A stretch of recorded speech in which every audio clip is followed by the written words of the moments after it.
مادر تاب میخوره. ایمن میگه گفتم محمد بیا قبر مادر رو بکنیم. هر بار میگه حبیب خدا قبر مادر رو میکندن، خشششون در زمین میزدن، یک کلمه عجیب علم آور میگفتن اوچه جان، اوچه جان. گریه میکردن و میگفتن ای ایمن چرا مادری من دیگه با من صحبت نمیکنه؟ قبر کندن، هیچ اجازت نمیده که مادرش در لحد مونن. در لحد موندن اجازت نمیده که بالاش خاک پرتاین. خاک پرتافتن. حبیب خدا از سر قبر مادر تا مکه مکرمه گریه کرده و روش از قبر مادرش نگرداند. و وقتی آمدن باباش دیدن که اینقدر حبیب خدا ناراحت است، گفتن محمد برای چی گریه میکنی؟ گفت که بابا جان چرا مادرم دیگه با من حرف نمیزنه؟ حبیب خدا گفتن باباش گفتن که یا محمد انا ابوک و امک، من هم پدر و هم بابات هست. 2 سال دیگه با بابا ایستادن که بابا هم از دنیا گذشت. چقدر حبیب خدا یتیمی رو بالاشون آورد. رسول اکرم صلی الله علیه و سلم گفتن از اون نعمت‌هایی که در جنت در دنیا دیده میشود این پدر و مادر هم. همون جینجه‌های روحی پدر رو میبینیم، مادر رو میبینیم، انا ما راههای به سوی جنت رفتن ما و شماست. علما میفرمایند در 3 حالت دعا قبول میشه. بعضی میگن در 5 حالت، که حالت باران باریدن، یا حالتی که آب دیده در پره رخساره هست، یا حالتی که اذان میگن دعای اذان کردن است، یا در میعذاب همون نوشاره‌ای که در بیت الله هست آب میریزه رو پر روی همون حبیب خدا میگه بیستین دعا بکنین الله قبول میکنه. یکی از دعاها قبول میشه که چهره پدر تا نگاه کن و چهره مادر تا نگاه کن دعا بکن الله قبول میکنه. علما میگن 3 چیز نظر کردنش عبادت است. اگر هر کسی قرآن میخونه خوش به حالش، اگر قرآن خوانده نتونه قرآن باز بکنه و دستاش به خطهای سیاه قرآن ببره، همین هم عبادت است. و دوم نوع عبادت علما میفرمایند بیت الله را تماشا کردن این خودش عبادت است. و سوم چهره پدر و مادر را نگاه کردن عبادت است. رسول اکرم صلی الله علیه و سلم در گرد بیت الله یک مسافر قد کمپیر میدید، اینقدر خوشحال میشید. روزی آمد هر درک شنیدید، گفتن یا کجادن؟ گفت حضرت جان اینا یک فرزند داشتن، پدرش پیشداره میکرد مسجد میآورد، باز مادرش. همون گفتن فرزند از دنیا گذشته است دیگه، یا کسی ندارن مسجد بیارشون و از مسجد ببرشون. حبیب خدا گفتن اگر دنیا وفایی میکرد به فرزند انبیا میکرد، وقتی این را از بین برد ما و شما را از بین میبرد. یکی از قاری ها تا حال زنده هست، گفت من بسیار ثروتمند بودم، شرایط خوب داشتم، پدرم بیمار بود، خانم ده بود، زاره میکرد که بچه‌م مرا خانه خودم ببر. میگه ماشین ده تاب میدادم گرد همین قشلاق و رایان ها تاوش میدادم، با دوباره خانه خودم میآوردم.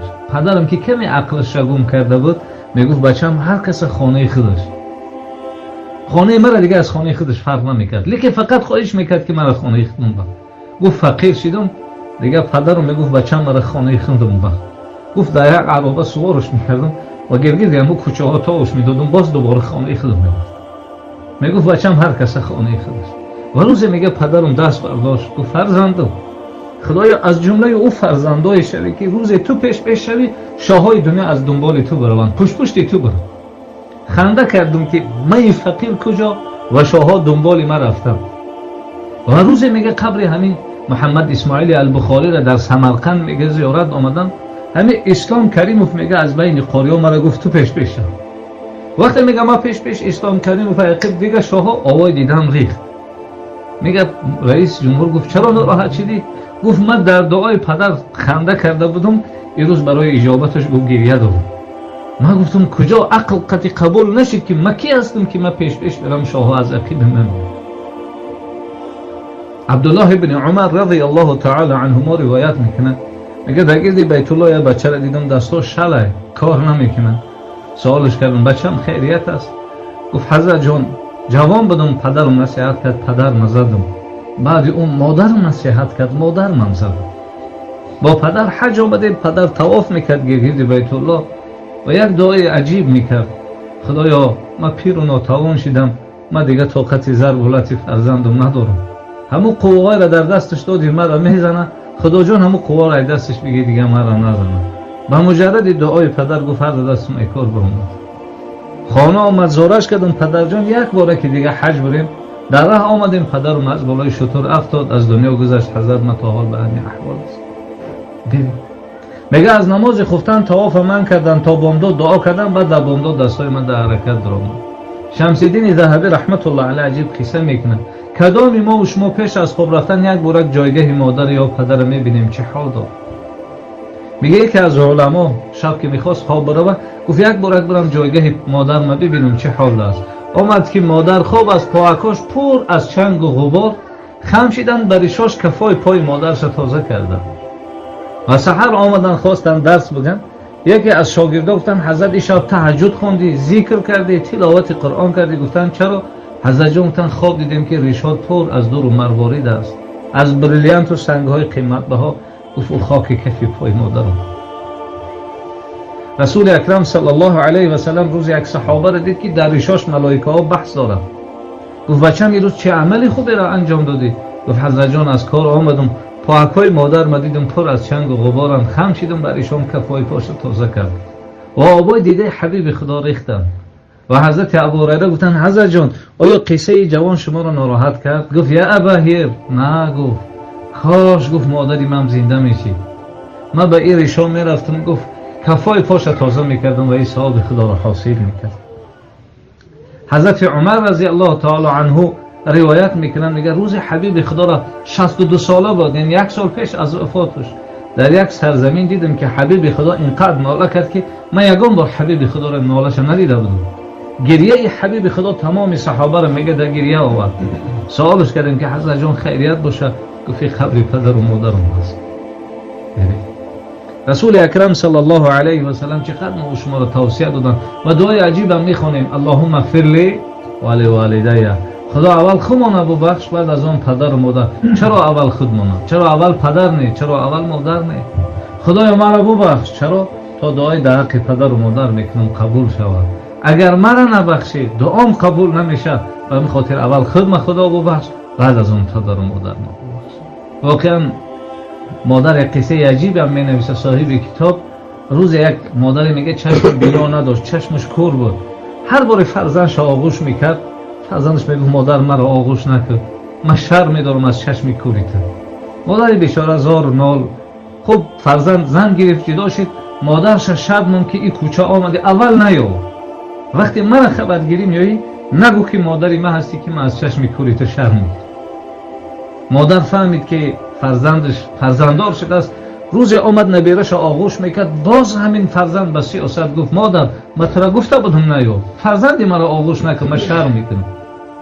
مادر رفتن 7 روز بیمار. گفتن مادر بیمار است، یک بار خبر بگیر. نرفت خبر گیر و مادر از دنیا گذشت. خبر جنازه هم نآمد. گفتن مادر وصیت‌نامه نوشته. میگه گمان کردم شاید خیلی پول زیاد وصیت‌نامه باشه.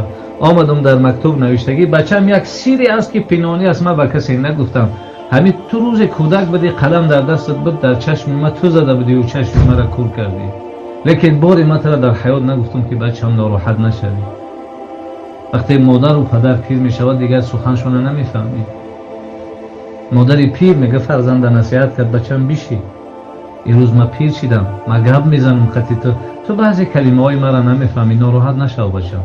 زیرا زمانی با تو هم گپ میزدی هیچ کس نمیفهمید، من میفهمیدم. یه روز من افقاد میخرم لباسام چرکین میکنم، مرا جنجال نکن. زیرا زمانی با تو هم لباسات افلاس میکردی، من میشوشتم و تازه میکردم. بچم این روز مرا گشته نمیتونم، ای دستی مرا کشیده نبر. زیرا زمانی با تو هم راه گشته نمیتونستی، من قامت بلند خم میکردم، دستای تو را میگرفتم و آغوش میکردم. و این روز مرا در بستر مرگ دیدی، بچم برای مرگی من گریه نکن، زیرا روز مرگ برای تو هم میآید. ببین. و مادر میگه نالیشش دردش زیاد شد، فرزند بس سیاست آمد گفت نمیشه مادر آواز تپس کنی، تو نالیش داری مرا خواب نمیبره، کلین تا خواب نمیبره، نبیره تا خواب نمیبره. مادر ایزا گفتن میلش. لحظه و ساعتها صدای مادر خاموش، فرزند به راحت خواب رفتن و سحر خیستن مادر از دنیا گذشته. فرزند سر منزل قبرستان آمدن، اویلش یک مکتوب دادن که مردک جان امشب مادر پیش از وفات برای شما مکتوب نوشتن و در مکتوب چه کلمه های عجیب نوشتن. بچه جان تا این روز من هر دعا و هر خواهش از خدا کردم، برای خودم نکردم، برای تو کردم. لیکن این شب دیدم که دیگه طاقت شنیدن آوازی من نداری. امشب آخران خواهشم از خدا، همیشه هم برای خودم نمیکنم، برای تو میکنم. خداوند جان مرا بگیره که تو آرام خواه روی، من دیگه تو را ناراحت نکنم. پدر و مادر برای مرگ خود راضی‌اند، اما برای ناراحت شدن من و شما راضی نیستند. و همین خاطر وقتی آماده، وقتی طولانی تان نگیرم، از پروردگار منان دعا بکنیم و خواهش بکنیم. ببین که پیامبر صلی الله علیه و سلم گفتند از آدم مظلوم بترسین. اتق دعوت المظلوم فانه لیس بینه و بین الله حجاب. آدمی که مظلوم است، بیمار هست، از او بترسین، خواه کافر باشد، زیرا بین او بین خدا یگان پرده نیست. هر دعای بکنه قبول میکنه. تصور بکن که اگر مادری مظلوم داشته باشید، تصور بکن که اگر پدری مظلوم داشته باشید، چقدر دعای اونا در حق من و شما قبول میشود. به همین خاطر خداوند ظالم نیست، ظلم میکنه. خدا ارحم الراحمین است. لیکن ببین امروز خداوند یک بیماری رو بالا من آورده است که همه پریشانیم. حتی از پدر دور، از مادر دور، از فرزند، از همسر مسافه میگرفتیم. شاید این کمبودی من و شما بود. شاید از احوال پدرمون بیخبر بودیم، شاید از احوال مادرمون بیخبر بودیم، شاید همسایه های گرسنه داشتیم، شاید یتیم ها و مظلوم ها بود. ما 3-4 نمود افقاد خوردیم و او گرسنه بودن. شاید همون کودکک هایی که لقمه های ماهیات در درون بحرها شدند، همونا از این دنیا گذشتن، رفتن پیش خدا، از من و شما شکایت کردند و پروردگار این بیماری را بالای من و شما آورد. با خدا قهری بودیم، نمازهای خدا را نمیخوندیم، روزهای خدا را نمیگرفتیم، حجهای خدا را نمیرفتیم، زکاتهای خدا را نمیدادیم. خدایی که 20 سال 30 سال ما را داد، 1 سالک نداد، در خدا را در پیش همه شکایت کردیم. پس خدا این بلا را بالای سرمون آورد.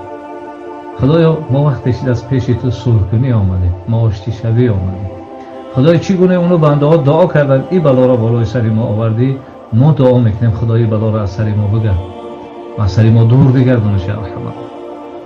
خدایا از ما پدر و مادر گذشته باشه، رحمت و مغفرت، خصوصا از این خاندان. پروردگارا اگر پدر و مادر ما تا حال در سوال و جواب گرفتار باشد، خدای سوال و جوابشون آسان بکن. اگر قبرشون تاریک باشه روشن بکن. اگر قبرشون تنگ باشه واسع، و اگر قبرشون چای دوزخ باشه باب جنت بگردون یا رحمت. خدایا تو خدای مایی، ما راضییم، اما ما هم بنده‌ای هستیم، تو هم ما راضی باش. خدایا پیغمبر برای ما آوردی، ما قبولش داریم، ما را همچون امتی او قبول بکن. خدایا دین اسلام را برای ما آوردی، ما قبول داریم، ما را همچون مسلمان قبول بکن یا رحمت الرحیم. پروردگارا حقیقت بزرگ هستی، کافر 100 ساله را به لا اله الا الله میبخشی. خدایا ما در همین دنیا اقرار میکنیم گناه زیاد داریم. خدایا ما روز قیامت میریم پیش تو، هیچ چیزی نداریم. اگر میریم امید به رحمت تو و شفاعت پیغمبر داریم. در همین دنیا الله ما اقرار میکنیم. خدایا روز قیامت ما را از گناهامون نپرس. خدایا روز قیامت ما را اگر سوال میکنی به غفاری و رحمانی سوال بکن و قهاری و غضبت ما را سوال نکن. پروردگار روز قیامت اگر تو به سوی ما غضب بکنی، ما تو را از رحمتت میپرسیم افرماد. اگر به سوی ما قهر بکنی، از مغفرتت میپرسیم. اگر عیبهامون آشکارا بکنی، از ستارت میپرسیم یا ارحم الراحمین. پروردگار ما را در این دنیا رفیقی با پیغمبرت نصیب نکردی، پیروی را نصیب کن. خدای پیغمبرت آرزو کرده بود کاش که یک بار ما را میدی، کاش که این آرزو را ما میکردیم که یک بار پیغمبر را میدیدیم. خدایا اگر پیغمبرت میدونست ما یک گناه میکنیم، شاید آرزوی دیداری ما را نمیکرد. خدایا با کمبودی ما نگاه نکن، به آرزوی حبیبت نگاه کن. خدایا کاری تو به حکمت نیست، هر کاری تو یک حکمتی دارد. اگر حالا رسول الله وجود میداشت، شاید ما قطعی برادرها چشممون طاقت تماشاش نداشت، شاید قلبمون از حرکت میمون. خدای روز قیامت ما را چشمی بده، قلبی بده، طاقت دیدار خودت و طاقت دیدار حبیبت باشه. خدای خودت وعده کردی جنتی ها هر خواهشی داشته باشن اجرا میشه. خدایا اگر در تقدیر ما جنت باشد، ما یک خواهش داریم، ما را قطعی همین اکامون جنت بود. پروردگارا خودت وعده کردی که اگر جنتی ها هر خواهش داشته باشن اجرا میشه. خدایا در تقدیر ما اگر جنت باشه یک خواهش داریم، روز قیامت ما را اجازت بده گفت محمد صلی الله علیه و سلم صحبت کنیم. درد دلی زیاد داریم، غم‌های زیاد داریم، گفته‌های زیاد داریم، و ما را اجازت بده بگیم محمد ما تو را دوست می‌داریم. از پدر هم زیاد دوست می‌داریم، از مادر هم زیاد دوست می‌داریم، حتی از جان عزیزی خودمون زیاد دوست می‌داریم.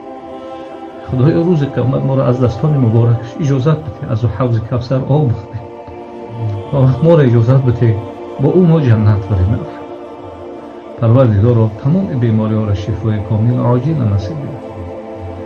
و مادری هست بیمار هست، زمان و مهلت های هست بیماری و فرزنداش در خدمتش هستند، برادرها دعا کنیم که خدا مادری وارم شفا عطا کنه. خدا تمام مادرها را، خصوصا مادری هست که در بیمارخانه های همین جمع خواب است و الحمدلله از بیمارخانه هم برآمده است، دعا بکنیم که الله شفای کامل عاجل و فرزنداش که خدمتاش میکنند خداوند خدمتاشون قدر و در نامه اعمالشون نوشته بگردونه و پروردگار از این خاندان پدر مرحومشان رحمت و مغفرت و ارواحش از فرزنداش، از خویش و تبار، از یار و برادرها شاد و مسرور بگردونه و ارواحش در بین ارواحها سربلند و از خوشحالی ارواح پدر مرحومشان تمام اهل قبرستان خوشحال بگردونه و عاقبت کار هممون بخیر. و صلی الله و سلم علی سیدنا محمد صلی الله علیه و سلم والحمد لله رب العالمین برحمتك. السلام علیکم. مرحوم